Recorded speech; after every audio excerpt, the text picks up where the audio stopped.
tudo bem com vocês? Hoje a gente vai continuar aquela aula lá que a gente teve sobre alguns conceitos básicos de economia. Essa parte 2. Hoje a gente vai falar sobre juros, inflação e commodity. Brevemente a gente vai ter alguns outros assuntos também, vai ter uma terceira parte dessa fase que a gente está tendo, esse módulo de conceitos básicos de economia. Depois tudo vai ser interligado de uma maneira bem mais fácil, até porque economia, se a gente for olhar, é uns conceitos básicos, porém chatinhos de estudar, mas a gente vai dar uma olhada nisso daí. Então, passando aqui, a gente vai ter juros, ok? Deixa eu só tirar o negócio do PowerPoint aqui, rapidola.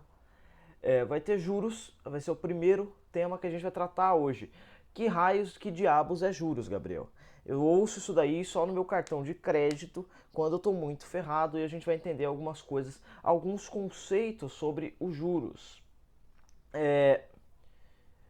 Sobre os juros. O que são juros? Eita, passou demais. O que são juros? Para começarmos com uma interpretação literal, juros é o rendimento percebido quando emprestamos dinheiro a alguém, considerando determinado período e condições pré-estabelecidas. O que você disse? Eu não entendi nada, você falou grego.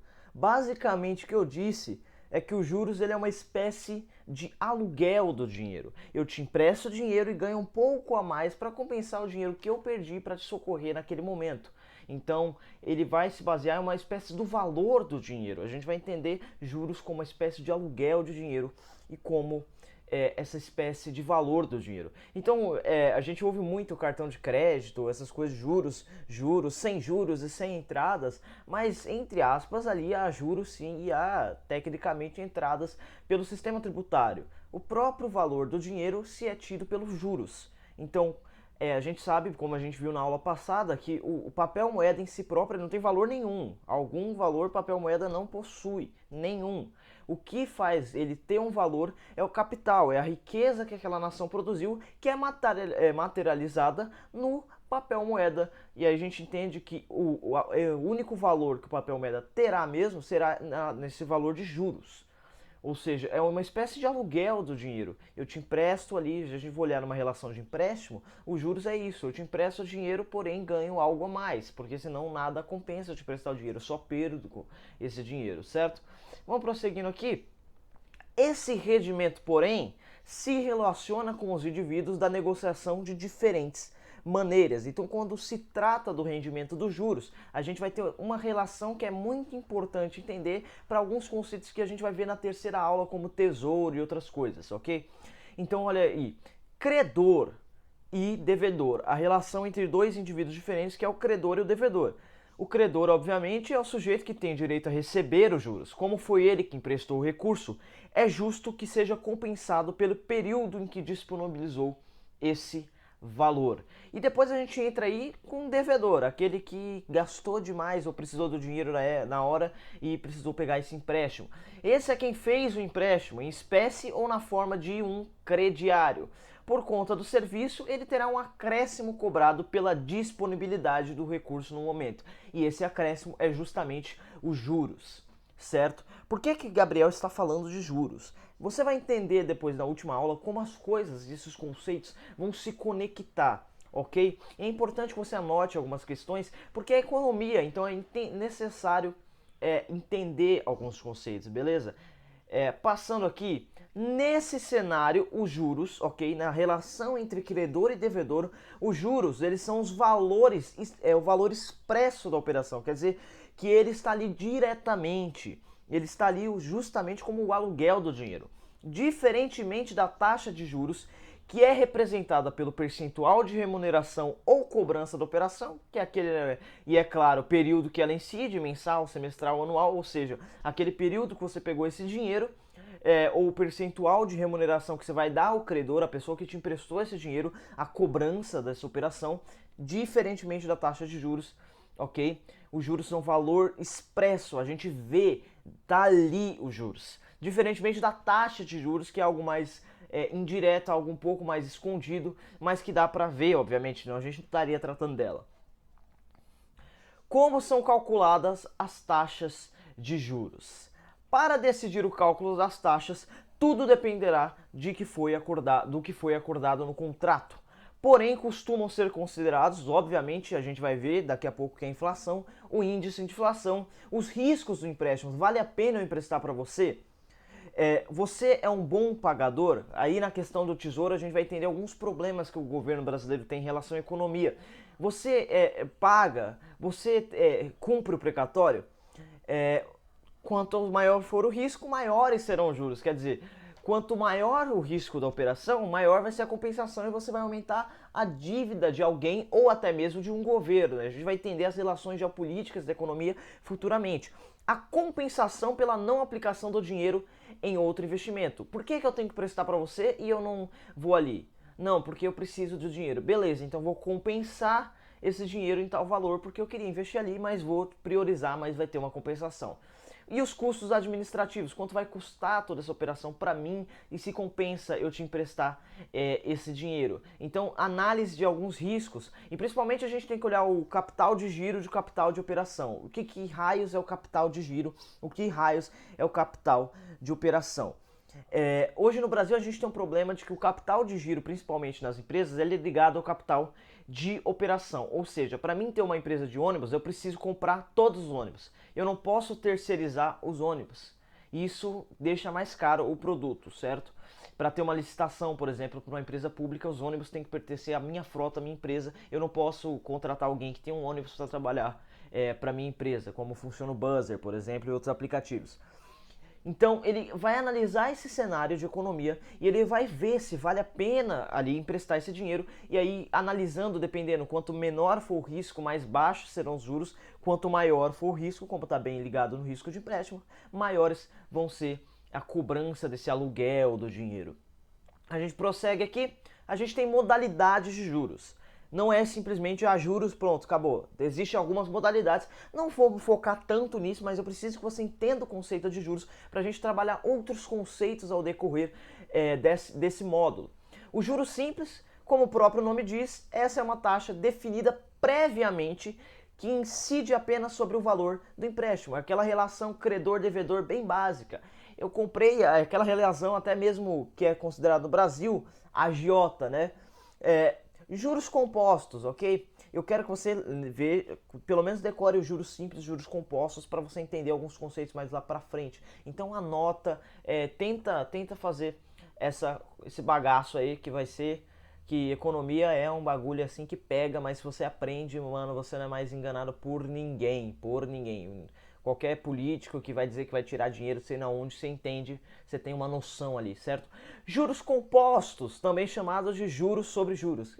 Gabriel, que diabo é juros sobre juros?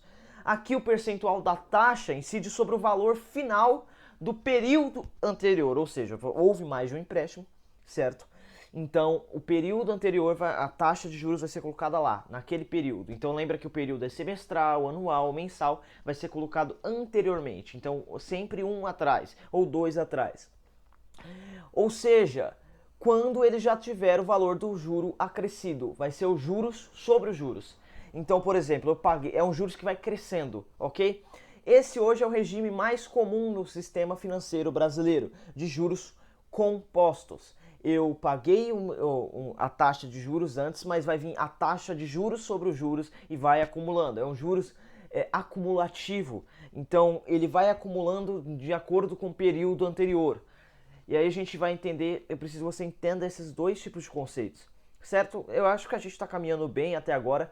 Vamos prosseguir então para o próximo conceito ali de juros. A gente tem os juros de mora, muito utilizado quando se atrasa o pagamento. Por exemplo, essa modalidade é fixada e sua taxa não pode ultrapassar de 2%. Isso a gente vê como liberal, isso é um absurdo. É o governo diretamente interferindo nas questões econômicas, sendo que os juros ele devia ser determinado pela competição do mercado e não pela canetada de um burocrata, porque isso não funciona. Querendo ou não, só vai ser jogado o valor de um lugar a outro. Geralmente, por que o regime de juros compostos, que é os juros em cima de juros, é muito comum no Brasil? Justamente pelo fato dos juros de mora ser fixado pelo governo com a desculpa e com a irrealidade de diminuir as desigualdades, sendo que ele aumenta colocando juros sobre juros e a gente vê muitas pessoas endividadas do Brasil. Então, os juros, ele é praticamente quando se atrasa, os juros de mora é quando se atrasa um pagamento. Então, a gente vai ter, por exemplo, essa modalidade fixada e aí fixada pelo Banco Central e aí a gente vê a interferência econômica do Estado na economia e ou não existe almoço grátis, a competição do mercado vai estar disputando com o Estado e o mercado vai ter que jogar, já que o Estado não deixa ele agir, vai ter que jogar esse valor em algum lugar, geralmente é nos juros compostos. Juros nominais. Essas taxas são adequadas para exemplificar os efeitos da inflação em determinado período, ok? Eles vão ter que compensar a inflação. Geralmente ele é muito usado em ambientes estáveis. Por exemplo, nos anos 80 a gente tinha muitos juros nominais. Em ambientes onde há mudança constante e tem que analisar o preço dos valores no período anterior da inflação para ter uma noção, e esses são os juros nominais. Juros reais. Aqui não existe o efeito da inflação, então tanto faz se a inflação está alta, baixa. Por isso essa modalidade tende a ser menor que a taxa nominal, porém menos utilizada, principalmente quando se trata no cenário econômico brasileiro. Então, certo, só deixa eu ver quanto tempo aqui a gente tem de vídeo. 11 minutinhos, tá leve ainda, daqui a pouco a gente vai entrar no conceito de inflação. Então, é basicamente isso, essas modalidades de juros. Te recomendo voltar para você entender alguns conceitos que a gente vai trabalhar no futuro. Os outros juros que a gente tratou aqui, juros de mora, juros nominais, não são até que não são tão importantes. Talvez os juros nominais um pouco mais e os juros de mora um pouco mais, mas eu quero que você tente entender os juros simples e os juros compostos para a gente avançar na próxima aula, ok? Vamos prosseguir para o próximo. Juros rotativos, normalmente altos, eles incidem sobre o saldo de dívida. Um bom exemplo dessa modalidade são os juros que incidem sobre uma fatura de cartão de crédito que não foi paga integralmente. Juros rotativos, eles são extremamente altos justamente por causa dessa dívida que vai acumulando do cartão de crédito. Muitas pessoas sofrem com esse tipo de juros. Juros sobre capital próprio. Essa taxa é específica para dividendos de empresa, para lucros, exatamente. Estou aplicando juros sobre lucro. Trata-se de uma forma de remunerar os acionistas, dividindo os juros sobre o capital próprio. Aí sim é válido. Quando o Banco Central tenta fazer um juro sobre capital próprio, não tem nenhum sentido, porque tecnicamente o Banco Central não ajuda em nada as empresas brasileiras, a não ser pegando dinheiro delas e distribuindo e fazendo riqueza. Esse juros é uma forma de pagar os acionistas de uma empresa, uma forma de fazer a economia girar pela mão invisível do mercado, pela competição e pela concorrência, que era para ser pelo menos um modelo básico de juros no país que se diz economicista, que tem potencial para ser de primeiro mundo, como o Brasil. Devia ser essa modalidade de juros utilizada, ok? Vamos entrar no conceito aí maravilhoso, um conceito que a gente ouve o tempo todo na televisão. A inflação bateu tal coisa. Meu Deus, Gabriel, inflação, socorro, inflação. Calma, criança, vamos entender primeiro o que é o conceito de inflação, tá bom? E ao contrário da crença popular, a inflação não é só um aumento generalizado nos preços, mas sim um aumento de quantidade de dinheiro na economia. Você lembra de alguma coisa que a gente falou na aula passada? A expansão monetária é o Estado produzindo dinheiro sem valor justamente para tentar pagar suas próprias dívidas, porém, todavia, entretanto, como ele não está produzindo, logo aquele dinheiro não tem valor nenhum, é só um papel impresso que gera inflação, apenas inflação. E por isso, e por sua vez, provoca o aumento generalizado dos preços dos bens e dos serviços. Então a inflação não é o aumento de preço dos bens e serviços, ela causa um aumento. A inflação nada mais é do que a quantidade de dinheiro sem valor embutida na economia, ok? Inflação, como esse termo sempre foi utilizado em praticamente todos os lugares do mundo, significa aumentar a quantidade de dinheiro na economia. Algo que, por sua vez, decorre da expansão do crédito feita pelo sistema bancário de reservas fracionárias em conjunto com o Banco Central. Porém, as pessoas hoje utilizam o termo inflação para se referirem ao fenômeno que, na verdade, é uma consequência inevitável da inflação, qual seja a elevação de todos os preços e salários. Ludwig von Mises, professor economista da escola austríaca. E a gente coloca isso daí na parte do livro dele, onde fala sobre a política fiscal impraticável, onde Mises defende um padrão ouro não inflacionário, e aí a gente pode entender outras questões aí mais pra frente, ok? Vamos passar aqui. Uma carona na aula anterior. Crises e depressões, olha só a coincidência, assim como os prejuízos que elas causam, são resultados da tentativa de criar capital, acumular riqueza, não por meio da poupança, não por meio de pegar o dinheiro, produzir e investir, deixar de gastar em bem e serviço, investir em produtividade, mas por meio da expansão do crédito. Essa expansão de crédito causa crise. Expandir o crédito significa que o sistema bancário está produzindo do nada, sem acompanhar a produção de capital, riqueza da nação, dinheiro para ser emprestado para pessoas e empresas. E aí a frase é de um Zé Ninguém aqui, que sou eu no caso. É notável o fracasso do intervencionismo ao criar barreiras à competição e repetir ciclos viciosos. A tentativa de intervir para incentivar o acesso e o progresso econômico acaba por suprimir a liberdade econômica e expandir as desigualdades sociais. A centralização monetária, a regulamentação e outras intervenções são todas usurpadores da única coisa que pode definir o valor de algo: as regras do mercado. Então vou puxar para o ladinho, a sardinha para o nosso lado liberal e dizer que todo esse problema de inflação, e eu como um seguidor ali de Ludwig von Mises, entendo que existe sim como acabar com essa política fiscal, e aí a gente entra em umas questões mais discussão mais para frente de economia. E acredito que isso é fruto da intervenção direta do Estado na economia. A internet chegou agora e agora começou deixa eu, no meio da aula mesmo, tô nem aí, não vou perder esse vídeo. E galera, o Instagram nosso tá bombando, hein? Tá crescendo muito, eu tô muito feliz, viu? Vamos passar aqui. Commodities. O que raios é commodities, Gabriel? O que raios é commodities? Meu Deus do céu, o que raios é commodities? Vamos passar aqui pro...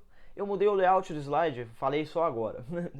O que são commodities? Commodities são produtos que funcionam como matéria-prima, produzidos em escala e que podem ser estocados sem perda de qualidade, como petróleo, suco de laranja congelado, boi gordo, café, soja, ouro. Commodity vem do inglês e originalmente tem significado de mercadoria. Gabriel, a gente falou agora de juros, a gente falou de inflação, mas e daí? Calma, calma, calma, não tenhamos cânico, como diria o bom Chapolin Colorado. A gente precisa entender esses conceitos, e essas coisas vão se conectar depois e você vai falar, nossa, é isso mesmo. Para alguns conceitos a gente vai começar a fazer análise econômica, principalmente do Brasil, e propor soluções e resoluções sobre a economia brasileira do ponto de vista liberal e do ponto de vista que a gente acredita de que o intervencionismo estatal na economia é a causa da maior parte dos problemas econômicos do país, ok? Então, commodities, voltando ao assunto, são matérias-primas que podem ser estocados sem perder a qualidade, ok? Então, a gente tem que ver aqui como é definido o valor dos commodities. A gente viu que os juros de mora, por exemplo, Gabriel, é o Banco Central que vai lá e define. Porém, quando o Banco Central define os juros de mora, a gente acaba incorrendo nos juros compostos, que é os juros em cima de juros em cima de juros, porque o mercado vai tentar compensar essa intervenção do Estado. Então, como é que o preço do commodity é definido? É do mesmo jeito? O preço é determinado pelo mercado mundial como uma consequência ceterum paribus da oferta e demanda, e não pela empresa que a produz ou pelo Estado, uma vez que sua marca ou país pouco importa, ou seja, não importa tanto, importa que tenha um produto de qualidade e vai ser definido pela oferta e demanda. Qualidade, menor preço, competição do mercado. Então, mais uma frase de um Zé Ninguém, que nem eu. O mercado de commodities é um tapa na cara do intervencionismo estatal, uma vez que não é o Estado que regula seus preços, se nota o sucesso da oferta e demanda, sendo muito mais fácil conseguir um suco de laranja congelado com um preço definido pelo mercado do que qualquer coisa que sofra intervenção econômica direta do Estado. Não à toa, a agricultura sustenta essa nação. Então vamos dar um resumindo aqui. Lembra daquele mapa mental? Eu fiz algo diferente. Se vocês quiserem que eu volte o mapa mental, vocês dão esse feedback, ok? Então, juros. Para começarmos com uma interpretação literal, juros é o rendimento percebido quando emprestamos dinheiro a alguém, considerando um determinado período e condições pré-estabelecidas, ou seja, os juros é uma espécie de valor do dinheiro, de aluguel do dinheiro. Pós-juros, nós temos a inflação. Ao contrário da crença popular, a inflação não é o aumento generalizado dos preços, ou seja, a inflação não é, subiu o preço, inflação. Não, não é só isso, né? Tem que entender o contexto, ok? Mas sim um aumento na quantidade de dinheiro na economia, expansão de crédito. E isso, por sua vez, provoca um aumento generalizado nos preços dos bens e dos serviços, ok? Então a gente tem que entender aí nessa questão que a inflação ela é vista quando a gente tem um sintoma de inflação que é justamente o aumento. E aí eu vou tratar mais pra frente, a gente vai trabalhar melhor a inflação, como eu quis dar uma resumida, como se define a inflação, e a gente tem inúmeras taxas, porque como o dinheiro sai do Banco Central, não tem, de certa forma, um controle sobre esse dinheiro que não é devidamente produzido com base no PIB, sim, para sustentar e emprestar para dinheiro sem valor para empresas, e a gente gera e aumenta a inflação. Commodities, ok? Matéria-prima, que pode ser sem perder qualidade, como petróleo, suco de laranja, vem do inglês e originalmente tem o significado de mercadoria. Então é o seguinte, galera. Você vai precisar entender esses conceitos que a gente está passando, porque a gente vai começar futuramente a fazer algumas análises geopolíticas e geoeconômicas do Brasil, entender qual é o problema econômico do Brasil, e a gente vai destrinchar, porque em economia não existe ideologia, é exato. Então a gente vai começar a destrinchar qual é o real problema econômico, porque a desigualdade no país é alta, e quem é o verdadeiro vilão, se é o empresário malvadão ou é o governo interventor. Espero que vocês tenham gostado dessa parte. Essa segunda parte eu mudei o layout um pouco, eu quero feedback de vocês como eu fiz essa mudança repentina de layout do slide, do modelo de aula, e a gente prossegue aí entendendo esses conceitos de economia básicos, e como eu disse, parece que tudo está desconectado agora, mas lá mais para frente a gente vai começar a fazer algumas análises geopolíticas, geoeconômicas, socioeconômicas, sociopolíticas, para entender o contexto, principalmente do Brasil, inserido na globalização, no contexto global e no mercado mundial, entender o que gera os problemas do Brasil. Então é isso, espero que vocês tenham gostado. Se você gostou, deixa o like aqui no vídeo, compartilha, ativa a notificação para o nosso canal, entre nos nossos grupos de WhatsApp. Brevemente estaremos lançando a plataforma da FEL. A gente já tem alguns membros que estão testando essa plataforma do movimento, mas brevemente terá acesso a boa parte dos membros, e espero que vocês gostem da plataforma realmente, e lá a gente vai lançar todos os vídeos dessa série aqui do curso Liberalismo na Palma da Mão. Frente Estudantil Liberal, a luta por uma nação verdadeiramente livre.